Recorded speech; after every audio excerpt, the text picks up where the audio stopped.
வணக்கம், நான் suryathangaraj. இன்றைக்கி நாம் க்ரீம்லேயே எப்படி ரோஸ் செய்கிறது அப்படிங்கிறத பார்க்கலாங்க. கொஞ்சம் ப்ராக்டிஸ் மட்டும் இருந்தால் போதுங்க, இந்த ரோஸை யார் வேணாலும் அழகாக போட முடியும்.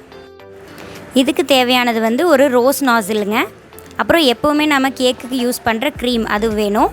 அப்புறம் ரோஸ் போடுறதுக்கு ஒரு ரோஸ் நெயில் அப்படின்னு ஒன்று கிடைக்கும். இதுதாங்க அது. இது எல்லாமே நம்மளுக்கு ஆன்லைன்லேயே கிடைக்கும். நான் இதுக்கு அமேசானில் வாங்கினேங்க. இது எல்லாமே இதோட லிங்க் எல்லாமே நான் உங்களுக்கு டிஸ்கிரிப்ஷனில் கொடுக்குறேன். இப்போ இந்த ரோஸ் நெயிலில் நான் ரஃப்பாக க்ரீமை இந்த மாதிரி சர்க்கிள் மோஷனில் போட்டுக்கிறேங்க. இந்த மாதிரி ஒரு பேஸ் பண்ணிவிட்டு இதுக்கு மேலே நம்ம ரோஸ் போட்டோம்னா தாங்க ரோஸ் நல்லா விரிஞ்ச மாதிரி அழகாக தெரியும். ஃபஸ்ட்டு ஒரு ஸ்பைரல் மாதிரி போட்டுக்கிறேங்க. இதை சுற்றி நம்ம ஆர்ச்சாக போட்டு வருவோம். இந்த மாதிரி இது மட்டும்தாங்க நம்ம செய்ய போகிறோம். ஆனால் ஃபஸ்ட்டு ஒரு ரவுண்ட் போடுறோம், அப்புறம் அதை சுற்றி இன்னொரு ரவுண்ட் போடுறோம். ரெண்டாவது ரவுண்ட் போடும்போது அதை கூட கொஞ்சம் கீழே இறக்கிக்கணும். அப்புறம் கொஞ்சம் பெருசு பண்ணிட்டு வரணும். அப்போ தான் பூ நல்லா விரிஞ்ச மாதிரி தெரியும். இல்லைன்னா அப்படியே மேலே மேலே ஏறிட்டே போன மாதிரி இருக்கும். அப்போ பூ நல்லா விரிஞ்ச மாதிரி நம்மளுக்கு தெரியாது. இந்த ரோஸ் போடும்போது நாசில் எப்படி இருக்கணும்னாங்க, அதில் ஒரு பெரிய பக்கம் ஒரு சின்ன பக்கம் இருக்கும். அந்த கிராஸாக இருக்கிற பக்கத்தில் ஒல்லியாக இருக்கிற பக்கம் கீழேயும் அந்த குண்டாக இருக்கிற பக்கம் மேலேயும் இருக்கணும். அப்படி வச்சு போட்டிங்கன்னா தான் பூ நல்லா பெட்டல்ஸ் மாதிரி நம்மளுக்கு தெரியும்.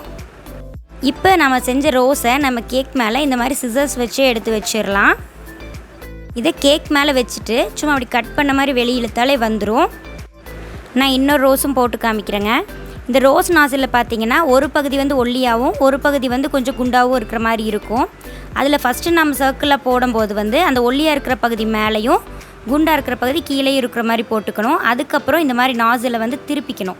இப்போ பாருங்கள், நான் திருப்பிட்டேன். திருப்பினதுக்கு அப்புறம் தான் ரோஸ் போட போகிறேன். நான் ரோஸ் போடும்போது அந்த ஒல்லியாக இருக்கிற பகுதி கீழேயும் குண்டாக இருக்கிற பகுதி மேலேயும் இருக்கும். இந்த சர்க்கிள் மாதிரி போட்டுட்டு இந்த மாதிரி ஆர்ச்சாக நான் போட்டு வரேன். ஃபஸ்ட்டு நம்ம ஆர்ச் போடும்போது உள்ளே ஒரு கவர் பண்ண மாதிரி போடணும். அதுக்கப்புறம் பூ விரிஞ்ச மாதிரி நாமளே கைவாக்குக்கு தகுந்த மாதிரி போட்டுக்கலாங்க. இது உங்களுக்கு நான் சொல்கிறத விட நீங்கள் ஒரு தடவை ப்ராக்டிஸ் பண்ணி பார்த்தீங்கனாலே தெரியும் இது எப்படி இந்த மாதிரி வருது அப்படின்னு சொல்லிட்டு. இந்த ரோஸ் நாசில் பார்த்திங்கன்னா நிறைய சைஸில் கிடைக்குங்க. ஆனால் நம்ம இந்த ரோஸ் போடுற ப்ரொசீஜர்னு பார்த்திங்கன்னா ஒன்றே தான். இதை விட குட்டி நாசில் வாங்கினீங்கன்னா உங்களுக்கு பூ குட்டியாக கிடைக்கும். இதை விட பெருசாக வாங்கினீங்கன்னா உங்களுக்கு பூ பெருசாக கிடைக்கும். அவ்வளோதாங்க டிஃப்ரென்ஸு. நம்ம ஃபஸ்ட்டு ப்ராக்டிஸ் பண்ணும்போது இந்த மாதிரி பிளேட்டில் வச்சு பழகுங்க. நான் இந்த மாதிரி தாங்க ஃபஸ்ட்டு பழகுனேன். ஏன்னா நம்மளுக்கு தப்பானா கூட மறுபடியும் அந்த க்ரீம் எடுத்துகிட்டு நம்ம யூஸ் பண்ண முடியும். கேக்கில் வச்சுட்டு மறுபடியும் எடுத்து நம்ம மறுபடியும் ரீப்ளேஸ் பண்ண முடியாது. இப்போ நான் அது கேக்லேயும் எப்படி இந்த ரோஸ் எல்லாம் வைக்கிறது அப்படிங்கிறதையும் காமிக்கிறேன். நீங்கள் நார்மலாக இதே ரோஸை நீங்கள் வைக்கும்போது அப்படியே வச்சிங்கன்னா சரிஞ்சு விழுக வாய்ப்பு இருக்குது. அதனால் ரஃப்பாக க்ரீமை வச்சுட்டு அதுக்கு மேலே இப்படி ரோஸ் வைங்க. உங்களுக்கு எடுக்கிறதுக்கு சிரமமாக இருந்தால் இந்த மாதிரி ஸ்பூன் கூட வச்சு நம்ம யூஸ் பண்ணி இந்த ரோஸை ஃபிக்ஸ் பண்ண முடியும்.